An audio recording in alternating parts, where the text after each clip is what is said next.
vous pouvez vivre la vie abondante promise par Jésus, libre des contraintes d'une pensée excessive. Vous êtes-vous déjà senti piégé dans vos propres pensées? Vous remettez constamment en question chaque décision?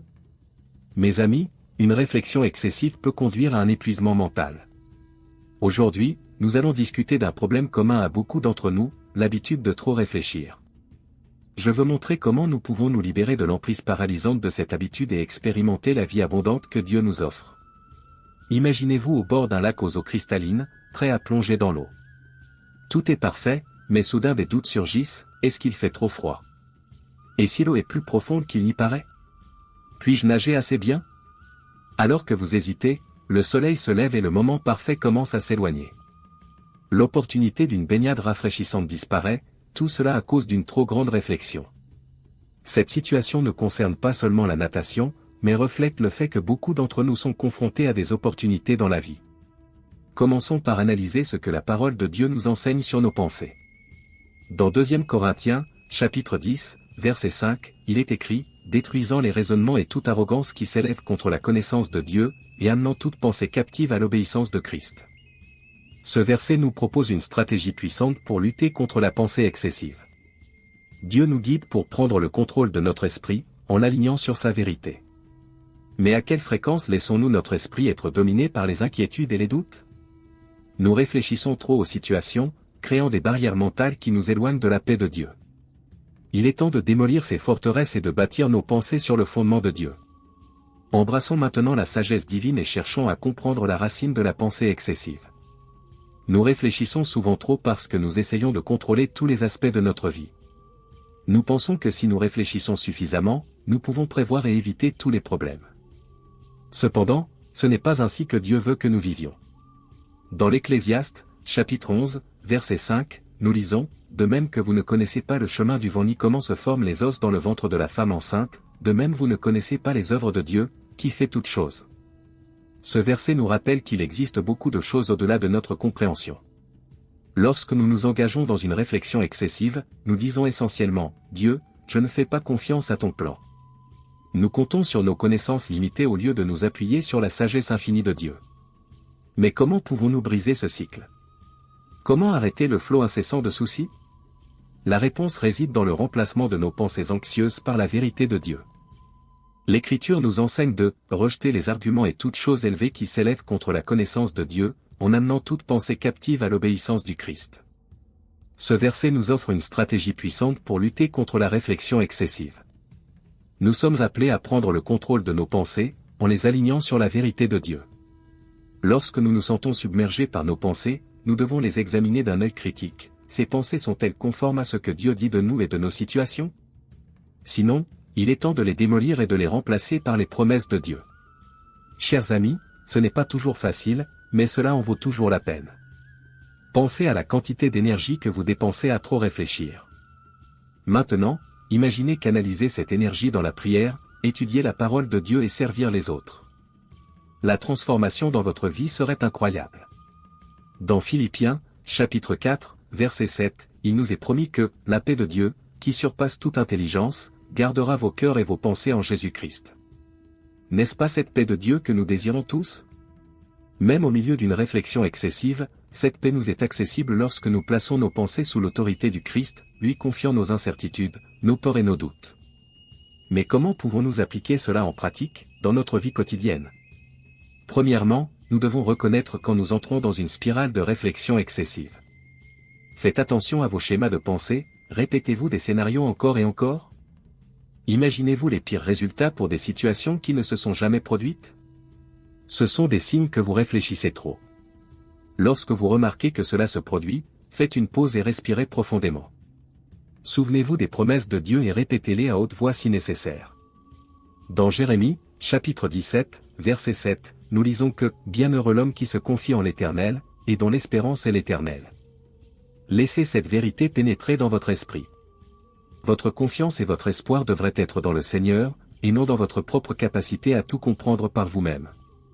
Ensuite, pratiquez la gratitude. La réflexion excessive vient souvent d'un lieu de peur ou d'insatisfaction, mais lorsque nous nous concentrons sur ce pourquoi nous sommes reconnaissants, notre perspective change. Dans Colossiens, chapitre 3, verset 15, il nous est demandé de « laisser la paix de Dieu régner dans nos cœurs », à laquelle nous sommes également appelés en un seul corps, et d'être reconnaissants. Commencez chaque journée en énumérant 3 choses pour lesquelles vous êtes reconnaissant. Cette pratique simple peut réduire considérablement les excès de réflexion en nous rappelant la fidélité de Dieu. Aussi, agissez. Une réflexion excessive nous paralyse souvent et nous maintient coincés dans l'inaction. Mais Jacques, chapitre 1, verset 22, nous exhorte, mettez en pratique la parole, et ne vous contentez pas de l'écouter, en vous trompant vous-même. La parole de Dieu nous appelle à l'action, pas seulement à la contemplation. Lorsque vous réfléchissez trop, demandez-vous, quelle petite mesure je peux faire maintenant? Alors faites ce pas, en faisant confiance à Dieu pour vous guider. Rappelez-vous que Dieu ne nous a pas donné un esprit de peur, mais un esprit de puissance, d'amour et un esprit saint. Réfléchir excessivement n'est pas votre vraie nature en tant qu'enfant de Dieu, vous avez la pensée du Christ, comme nous le dit 1 Corinthiens, chapitre 2, verset 16, revendiquez cette vérité, vivez cette vérité et permettez-lui de transformer votre vie mentale, vous libérant de la prison d'une réflexion excessive. Maintenant, concentrons-nous sur le fait de surmonter la réflexion excessive par la foi. Nous avons déjà établi que Dieu nous appelle à lui faire confiance plutôt qu'à notre propre compréhension. Mais comment cela se manifeste-t-il en pratique? Comment pouvons-nous vivre cela au jour le jour? Premièrement, nous devons reconnaître que la réflexion excessive est souvent ancrée dans la peur. Dans 1 Jean, chapitre 4, verset 18, nous lisons que « Il n'y a pas de crainte dans l'amour, au contraire, l'amour parfait bannit la crainte, car la crainte entraîne le tourment, mais celui qui craint n'est pas parfait dans l'amour. » L'amour parfait de Dieu pour nous est l'antidote à nos peurs et à nos angoisses. Lorsque nous comprenons vraiment à quel point Dieu nous aime profondément et inconditionnellement, nos peurs commencent à perdre leur pouvoir. Cela ne signifie pas que nous n'éprouverons jamais de peur, mais que nous disposons d'une arme puissante pour la combattre. Une autre clé pour surmonter la réflexion excessive est de se concentrer sur le moment présent. Dans Matthieu, chapitre 6, verset 34, Jésus nous enseigne, « Ne vous inquiétez donc pas pour demain, car demain apportera ses propres soucis. Chaque jour suffit à son mal. » Nous sommes souvent anxieux face à des choses qui ne se sont pas encore produites, imaginant les pires résultats et créant du stress face à des situations qui pourraient ne jamais se produire. Mais Dieu nous appelle à nous concentrer sur aujourd'hui, à être présent à ce moment. Lorsque vous vous inquiétez pour l'avenir, ramenez doucement vos pensées au présent. Demandez-vous, sur quoi Dieu veut-il que je me concentre en ce moment?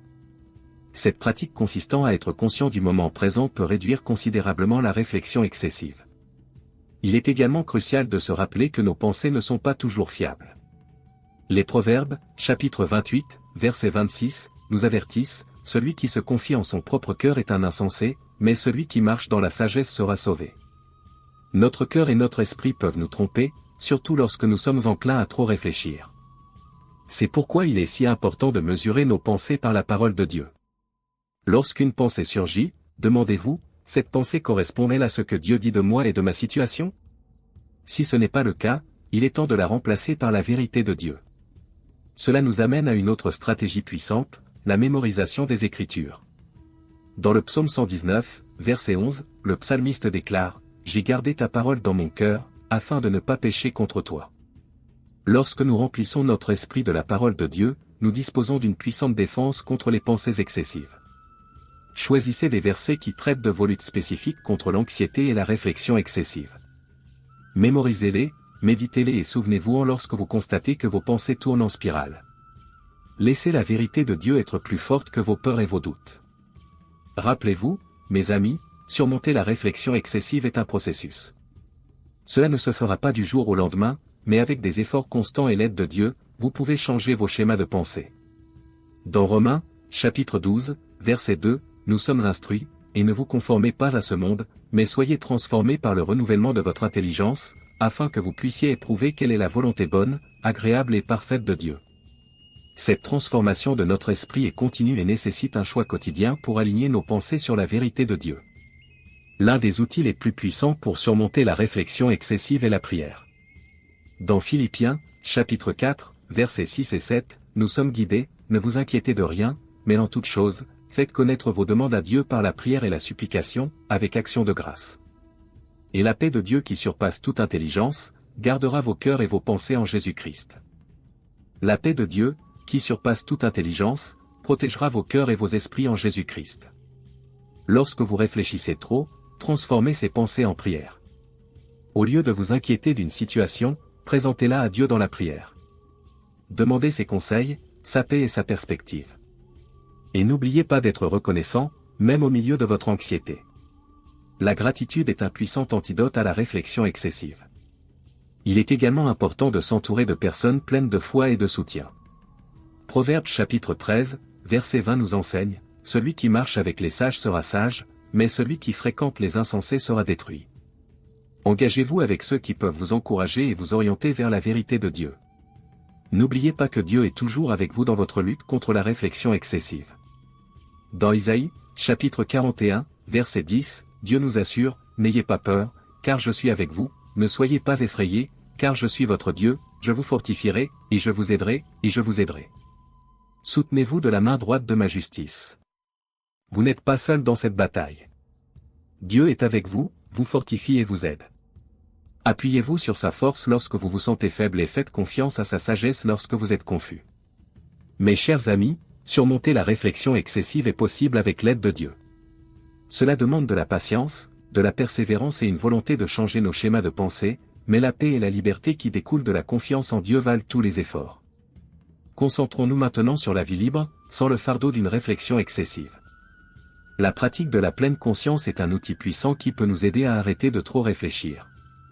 Je ne fais pas référence à la méditation orientale, mais plutôt à une conscience centrée sur le Christ et le moment présent. Dans les Lamentations, chapitre 3, versets 22 et 23, l'Écriture nous rappelle, « Les miséricordes du Seigneur sont la raison pour laquelle nous ne sommes pas consumés, car ses miséricordes n'ont pas de fin, elles se renouvellent chaque matin. » Grande est ta fidélité. En pratiquant la pleine conscience, nous pouvons devenir plus conscients de ces miséricordes quotidiennes. Lorsque vous pensez trop, arrêtez-vous un instant et remarquez ce qui vous entoure, que voyez-vous, qu'entendez-vous, que pouvez-vous toucher. Cette pratique simple peut vous aider à vous concentrer sur le présent, vous éloignant des pensées anxieuses concernant l'avenir ou des regrets concernant le passé. Une autre stratégie puissante consiste à cultiver un esprit de contentement. Dans Philippiens, chapitre 4, verset 11, Paul nous enseigne, « J'ai appris à être content dans n'importe quelle situation. » Trop souvent, la réflexion excessive naît du mécontentement face à la situation actuelle. Nous nous demandons comment changer les choses, comment améliorer notre situation ou comment contrôler les résultats. Cependant, Dieu nous appelle à trouver le contentement en étant convaincus qu'il travaille pour notre bien dans chaque situation. Cela ne veut pas dire que nous ne devons pas chercher des améliorations, mais plutôt que nous pouvons trouver la paix dans la situation dans laquelle nous nous trouvons, sachant que Dieu est aux commandes. Lorsque vous réfléchissez trop, demandez-vous, puis-je choisir le contentement en ce moment? Un aspect crucial pour surmonter la réflexion excessive est d'apprendre à se reposer dans la souveraineté de Dieu. Dans Romains, chapitre 8, verset 28, nous sommes assurés que « toute chose concourt au bien de ceux qui aiment Dieu, de ceux qui sont appelés selon son dessein ». Lorsque nous croyons vraiment que Dieu contrôle et travaille pour notre bien, il devient plus facile d'abandonner le besoin de tout comprendre. Nous pouvons nous reposer sur la certitude que même si nous ne comprenons pas, Dieu comprend. Il est tout aussi important de se rappeler le pouvoir de la louange et de l'adoration. Dans le psaume 22, verset 3, nous lisons, « Mais tu es saint, tu trônes sur les louanges d'Israël. » Lorsque nous louons Dieu, nous nous souvenons de sa grandeur et nos pensées s'élèvent au-dessus de nos circonstances. Essayez d'intégrer davantage d'éloges dans votre vie quotidienne, surtout lorsque vous avez l'impression de trop réfléchir. Chantez un chant d'adoration, lisez un psaume de louange ou exprimez simplement à Dieu ce que vous appréciez chez lui. Chers amis, rappelez-vous que surmonter la réflexion excessive fait partie du processus plus vaste de renouvellement de l'esprit. Dans Éphésiens, chapitre 4, verset 23, nous sommes appelés à être renouvelés dans l'esprit de notre intelligence. Ce renouveau est continu et nécessite un choix quotidien pour aligner nos pensées sur la vérité de Dieu. Alors que vous poursuivez ce voyage, soyez encouragés par le fait que Dieu est avec vous à chaque étape du chemin. Il voit vos efforts, connaît vos luttes et est fidèle pour achever la bonne œuvre qu'il a commencée en vous. Philippiens, chapitre 1, verset 6, nous donne l'assurance que « Celui qui a commencé en vous une bonne œuvre l'achèvera jusqu'au jour de Jésus-Christ. » Faites confiance à son processus, appuyez-vous sur sa force et continuez à avancer. La liberté de penser trop que Dieu offre est à votre disposition aujourd'hui.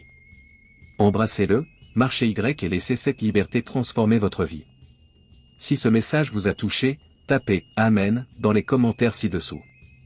Aidez-nous à atteindre plus de personnes et à répandre l'évangile en partageant cette vidéo avec vos amis ou votre famille et en cliquant sur le bouton « J'aime ». N'oubliez pas non plus de vous abonner à notre chaîne.